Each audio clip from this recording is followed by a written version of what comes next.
Construction de la cathédrale Notre-Dame, commencée en 1163. Histoire. L'ombre divine de la Vierge Marie, l'homme qui rêvait en pierre.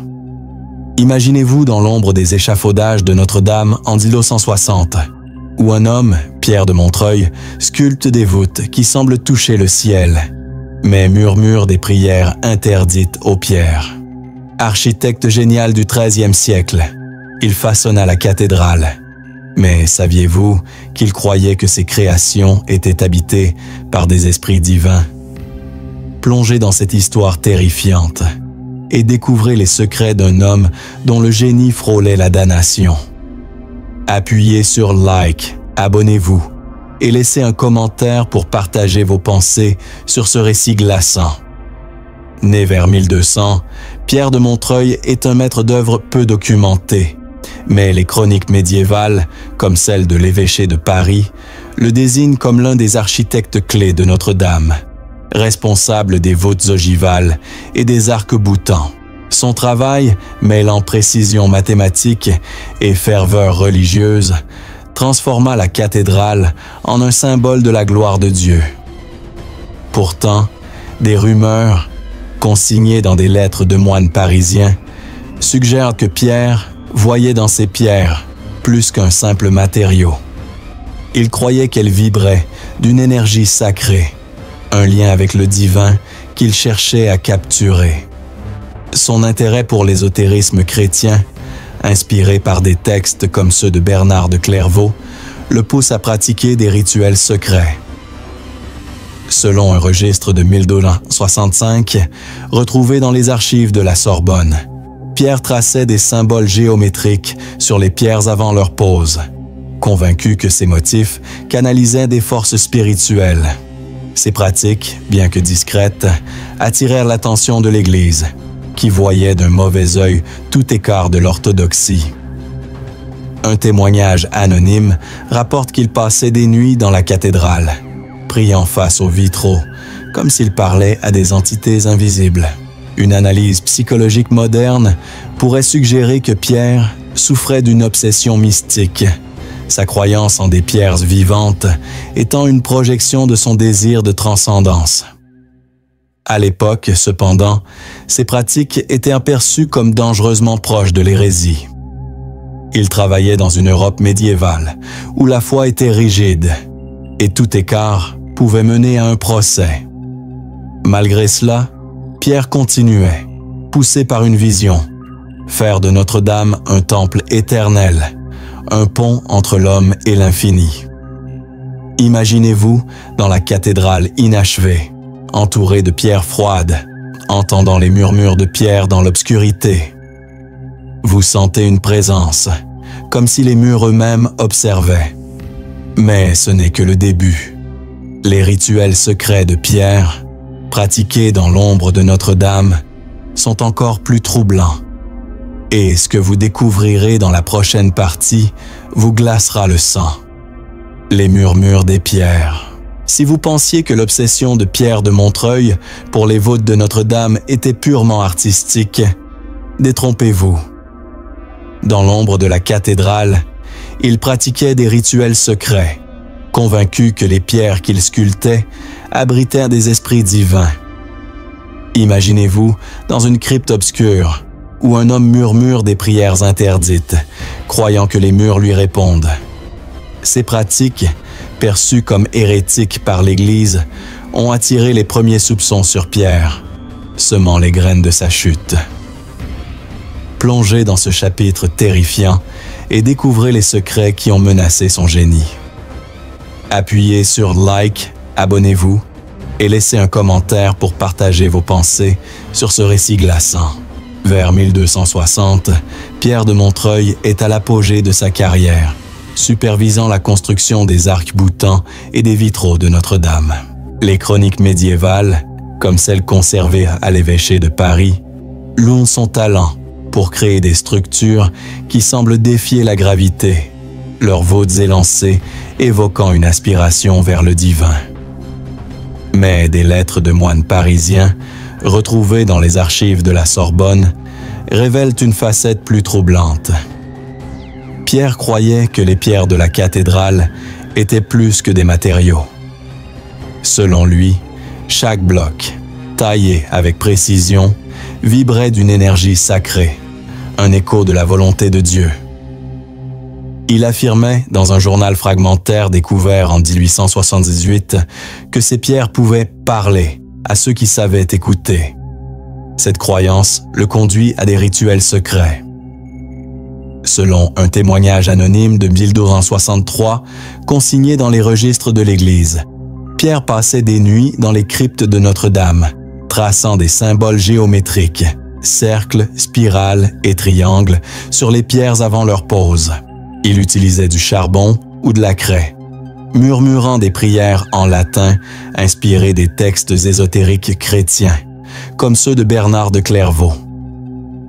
Ces rituels, qu'il considérait comme un moyen de consacrer la cathédrale, étaient pour lui une communion avec des entités spirituelles qu'il nommait les gardiens des pierres.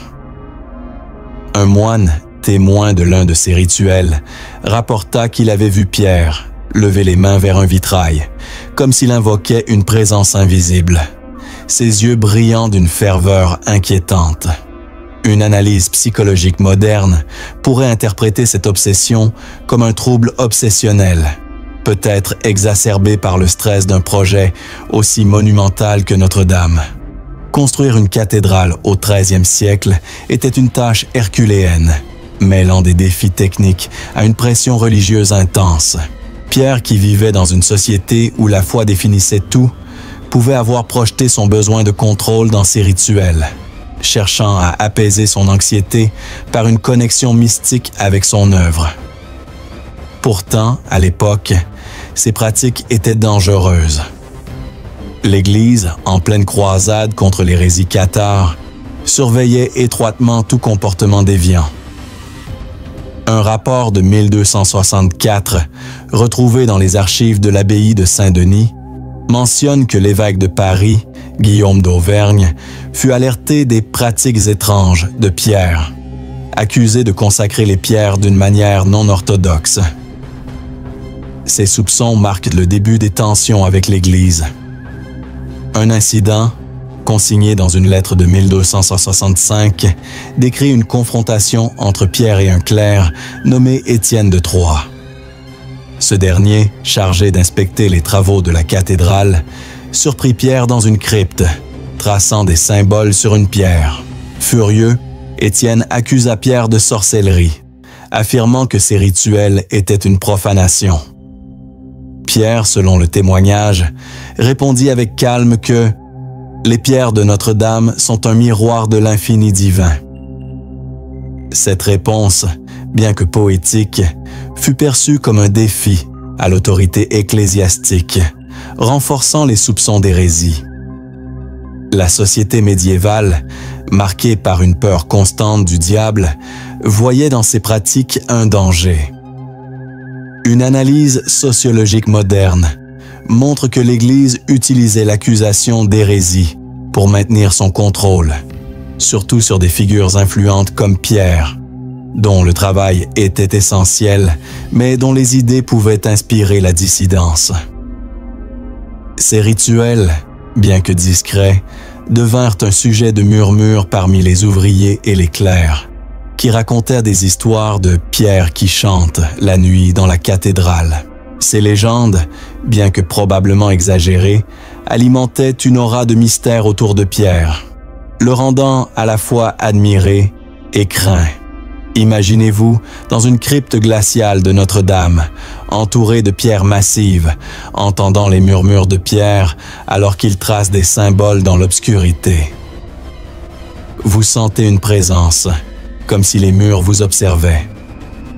Mais ce n'est que le début. Les conflits de Pierre avec l'Église vont bientôt prendre une tournure plus sombre, et ce que vous découvrirez dans la prochaine partie vous glacera le sang. Les ombres de l'hérésie. Si les rituels secrets de Pierre de Montreuil dans les cryptes de Notre-Dame étaient déjà troublants, c'est dans les accusations d'hérésie qui suivirent que son destin prit une tournure véritablement terrifiante. Imaginez-vous dans une cathédrale à moitié construite, où les murmures des clercs accusateurs résonnent plus fort que les marteaux des tailleurs de pierre. Pierre, convaincu que les esprits des pierres le guidaient, commença à entendre des avertissements dans leur silence. Des voix qui, selon lui, prédisaient sa chute. Ces visions, perçues comme une preuve de sorcellerie par l'Église, marquèrent le début d'un conflit mortel. Plongez dans ce chapitre effrayant et découvrez comment un génie devint un paria. Appuyez sur like, abonnez-vous et laissez un commentaire pour partager vos pensées sur ce récit glaçant. Vers 1265, Pierre de Montreuil est au sommet de son art, mais les tensions avec l'Église s'intensifient. Les chroniques médiévales, comme celles conservées à l'abbaye de Saint-Denis, décrivent une atmosphère de suspicion croissante autour de l'architecte. Son habitude de passer des nuits seul dans la cathédrale, traçant des symboles géométriques et murmurant des prières non orthodoxes, attire l'attention de l'évêque de Paris, Guillaume d'Auvergne.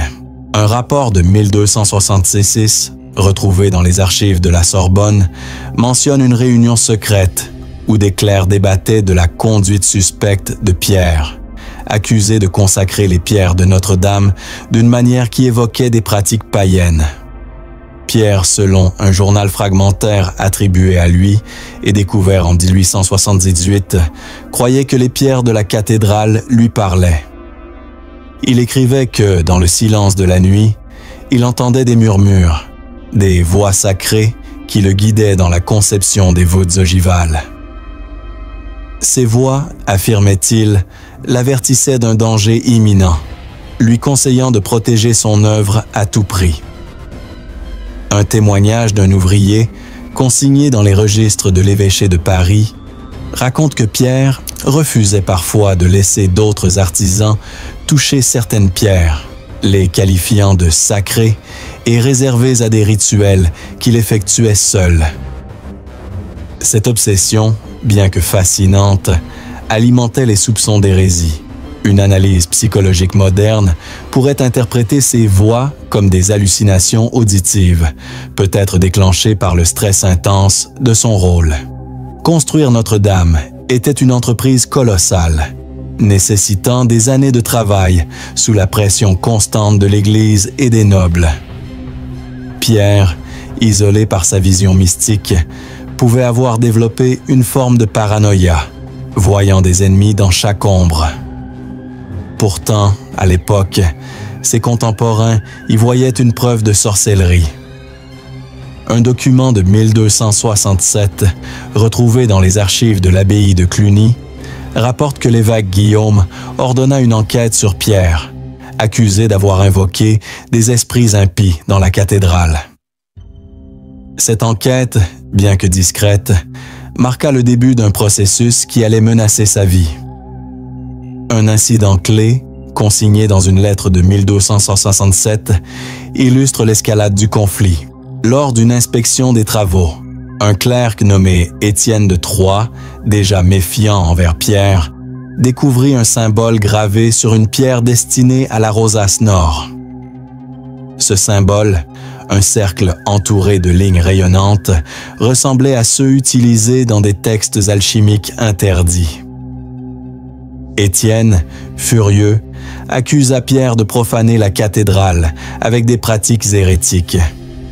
Pierre, selon le témoignage, répondit que le symbole était un sceau divin destiné à protéger Notre-Dame des forces maléfiques. Cette défense, loin de calmer les esprits, renforça les accusations, car elle semblait confirmer son lien avec des croyances ésotériques. La société médiévale, dominée par une église en lutte contre l'hérésie cathare et les dissidences spirituelles, était impitoyable envers ceux qui s'écartaient de l'orthodoxie. Une analyse sociologique moderne montre que l'Église utilisait l'accusation d'hérésie pour contrôler les esprits brillants comme Pierre, dont le génie pouvait menacer son autorité.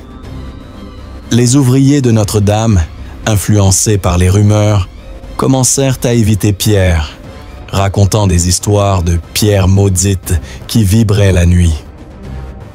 Ces légendes, bien qu'exagérées, reflétaient la peur collective d'une époque où le surnaturel était une menace réelle. Imaginez-vous, dans l'ombre des voûtes de Notre-Dame, entendant les murmures accusateurs des clercs, tandis que Pierre, seul, caresse une pierre comme s'il écoutait une voix invisible. Vous sentez la tension monter, comme si la cathédrale elle-même conspirait contre lui. Mais ce n'est pas tout. Les accusations d'hérésie vont bientôt mener Pierre à un procès terrifiant. Et ce que vous découvrirez dans la prochaine partie vous laissera sans voix. Le procès dans l'ombre.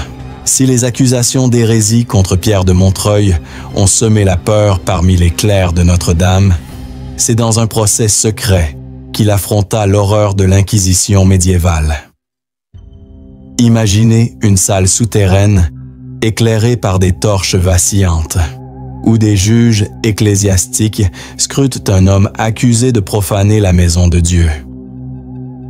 En 1267, Pierre fut convoqué devant un tribunal discret, loin des yeux du public, pour répondre de ces rituels étranges. Mais saviez-vous qu'il affirmait que les pierres de Notre-Dame elles-mêmes témoignaient en sa faveur? Plongez dans ce chapitre terrifiant et découvrez comment un génie fut jugé par ceux qu'il servait. Appuyez sur like, abonnez-vous et laissez un commentaire pour partager vos pensées sur ce récit glaçant. Les archives de l'évêché de Paris, bien que fragmentaires, mentionnent un procès tenu dans une salle secrète de l'Hôtel-Dieu en 1967. Pierre, accusé d'hérésie et de sorcellerie, fut interrogé par un tribunal dirigé par l'évêque Guillaume d'Auvergne et assisté par des clercs rigoristes dont Étienne de Troyes. Les charges étaient graves. Pierre aurait consacré les pierres de la cathédrale avec des symboles interdits, pratiqué des rituels païens et prétendu communiquer avec des entités spirituelles. Selon un document retrouvé dans les archives de la Sorbonne, Pierre défendit ses actions avec une audace surprenante, déclarant que les pierres de Notre-Dame sont les gardiennes de l'âme divine et non des idoles. Cette défense, loin de le sauver, fut perçue comme une provocation. Le procès, bien que discret, était implacable. Les registres de l'époque décrivent des interrogatoires prolongés, où Pierre fut soumis à des pressions psychologiques intenses. Les juges lui montrèrent des textes bibliques condamnant l'idolâtrie, exigeant qu'il abjure ses croyances. Un témoignage rapporte qu'il refusa, affirmant que ces rituels étaient une forme de prière, destinée à sanctifier la cathédrale. Cette obstination exaspéra les clercs, qui voyaient en lui un danger pour l'orthodoxie. Une analyse psychologique moderne pourrait suggérer que Pierre, sous la pression du procès, développa une forme de dissociation, se réfugiant dans ses visions pour échapper à la réalité. Ces affirmations sur les voix des pierres pourraient être interprétées comme des hallucinations, exacerbées par le stress et la peur. Un détail troublant émerge des archives. Un clerc affirma que Pierre, lors d'une audience, décrivit une vision où les vitraux de Notre-Dame s'illuminaient d'une lumière surnaturelle, lui révélant des vérités divines. Cette déclaration, consignée dans un rapport de 1267, fut utilisée comme preuve de son hérésie, car elle suggérait un lien avec des forces occultes. L'Église, en pleine lutte contre les hérétiques cathares, ne tolérait aucune déviance. Une analyse sociologique moderne montre que ce procès reflétait la paranoïa de l'époque, où tout écart spirituel était perçu comme une menace contre l'ordre établi. Malgré les accusations, Pierre échappa à une condamnation immédiate, probablement grâce à son rôle indispensable dans la construction de Notre-Dame. Les archives indiquent que l'évêque, conscient de son talent, préféra le réprimander sévèrement plutôt que de l'exécuter. Cependant, cette clémence avait un prix. Pierre fut placé sous surveillance étroite, ses rituels interdits et son travail scruté. Cette période marqua un tournant. Pierre, autrefois admiré, devint un paria, craint par ses pairs et surveillé par l'Église. Imaginez-vous dans une salle sombre, face à des juges dont les regards vous transpercent, tandis que Pierre défend son lien mystique avec les pierres. Vous sentez l'odeur de la cire brûlée et l'angoisse d'un homme au bord de la damnation.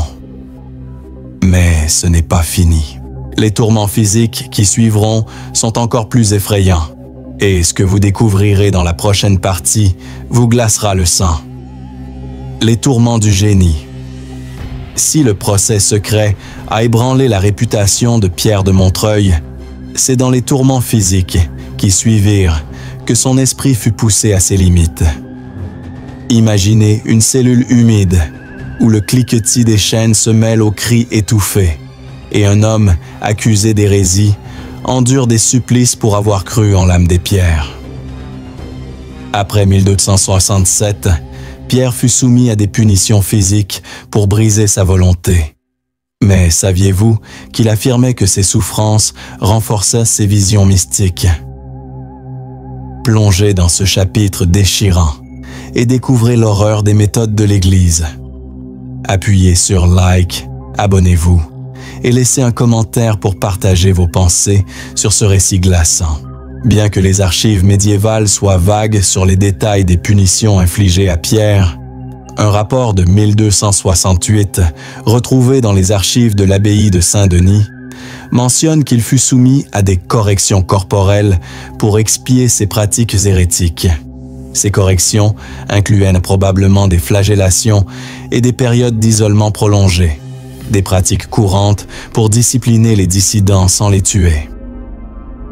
Pierre, déjà affaibli par des années de travail intense sur Notre-Dame, souffrait physiquement, mais son esprit restait indomptable. Un document rapporte qu'il murmurait des prières dans sa cellule, affirmant que les pierres de la cathédrale lui donnaient la force de résister.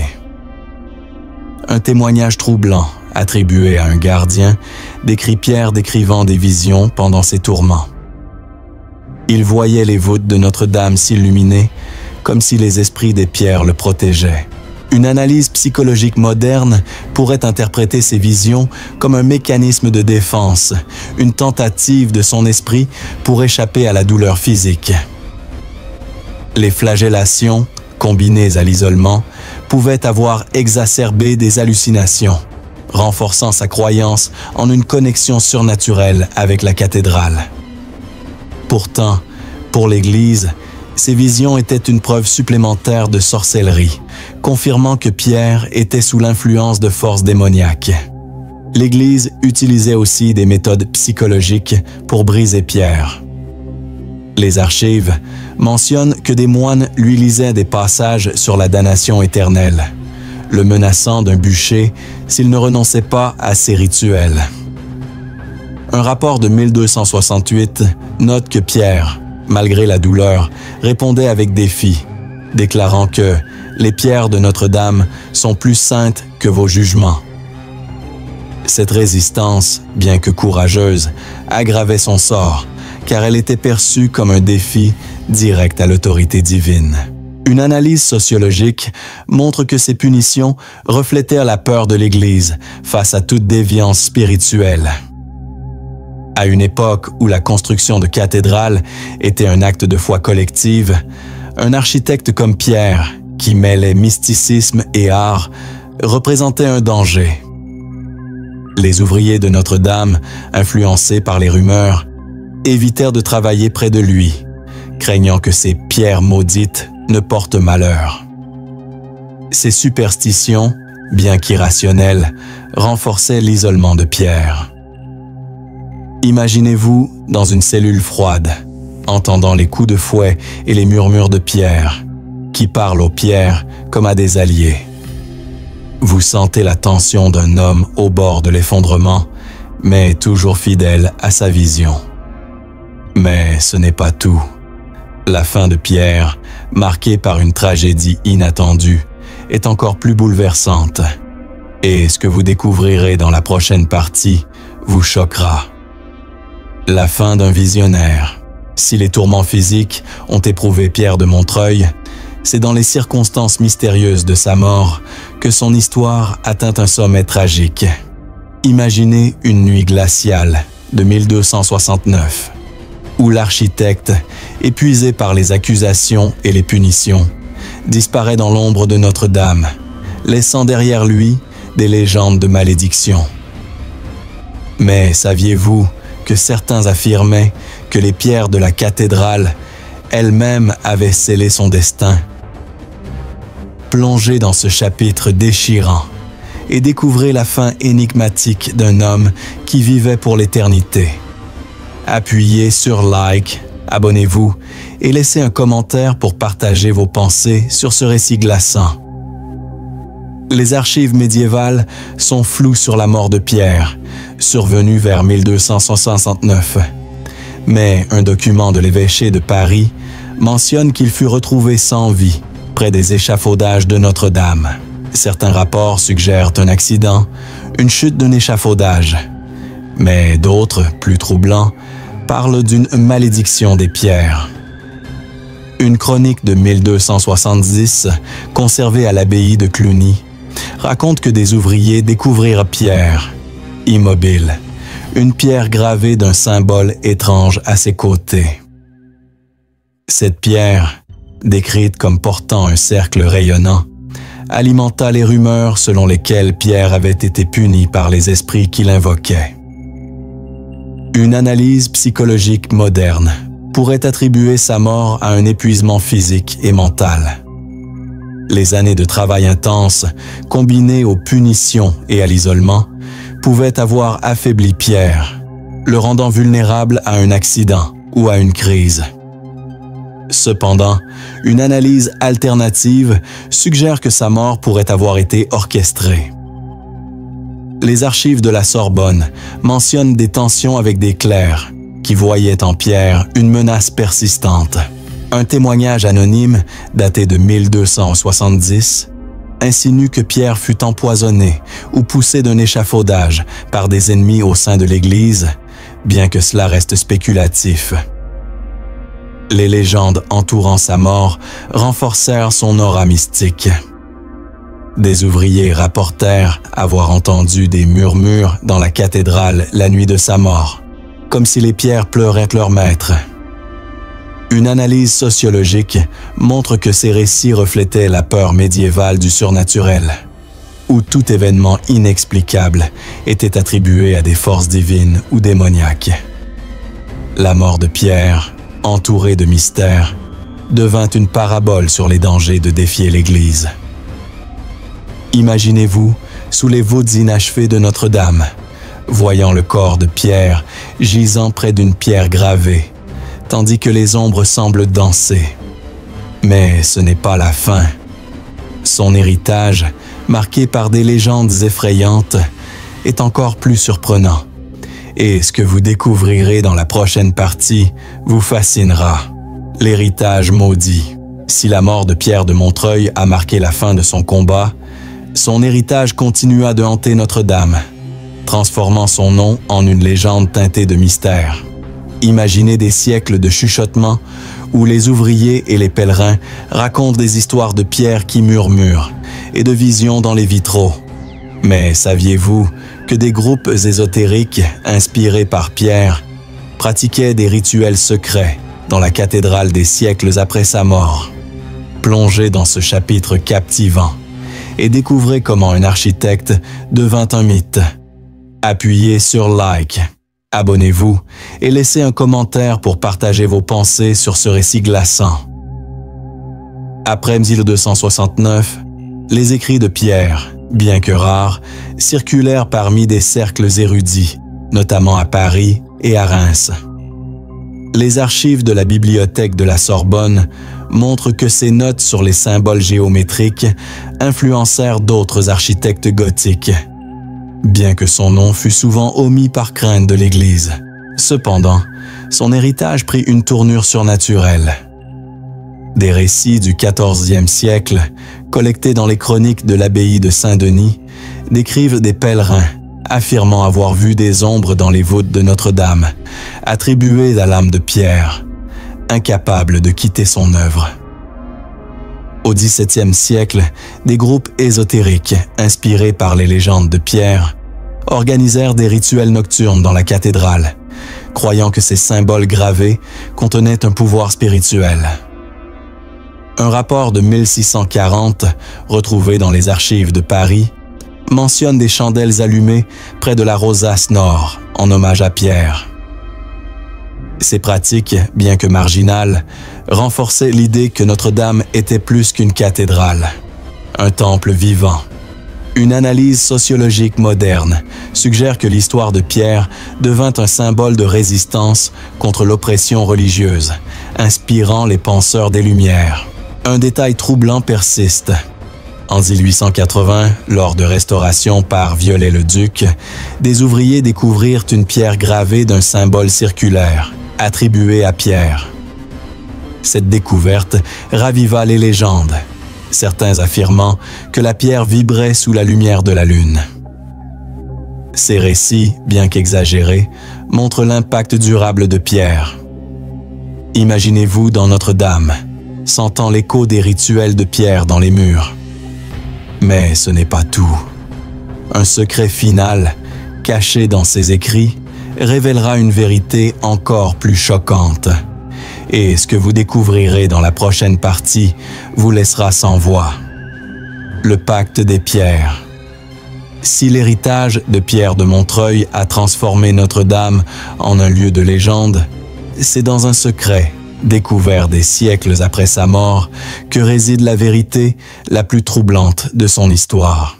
Imaginez un manuscrit oublié, retrouvé en 2019 lors des restaurations post-incendie de Notre-Dame, révélant que Pierre croyait avoir conclu un pacte avec les esprits des pierres pour protéger son âme. Ce secret, mêlant mysticisme et désespoir, redéfinit notre vision de cet architecte. Était-il un visionnaire ou un homme possédé par ses obsessions? Plongez dans ce dernier chapitre bouleversant et découvrez la vérité cachée de Pierre. Appuyez sur like, abonnez-vous et laissez un commentaire pour partager vos pensées sur ce récit glaçant. Le manuscrit, découvert dans une crypte de Notre-Dame, est un fragment de journal attribué à Pierre, écrit peu avant sa mort. Dans une écriture tremblante, il décrit une vision où les gardiens des pierres lui promettaient l'immortalité s'il consacrait la cathédrale à leur gloire. Chaque symbole qu'il gravait, affirmait-il, était une offrande pour lier son âme à Notre-Dame. Une analyse psychologique moderne pourrait voir dans ce pacte un délire, exacerbé par les tourments et la peur de la damnation. Mais pour Pierre, c'était une vérité absolue, un dernier acte de foi envers son œuvre. Ce secret éclaire sa vie sous un jour nouveau. Les archives de l'évêché de Paris montrent que, même sous la menace du procès, Pierre refusait de renier ses rituels, convaincu que les pierres le protégeraient. Une légende du XIVe siècle consignée à Reims raconte que les voûtes de Notre-Dame vibrèrent le jour de sa mort, comme si elles pleuraient à leur créateur. Ces récits, bien que poétiques, reflètent l'impact de Pierre sur l'imaginaire médiéval. L'histoire de Pierre est un avertissement. La quête de l'éternité peut mener à la ruine dans un monde dominé par la peur.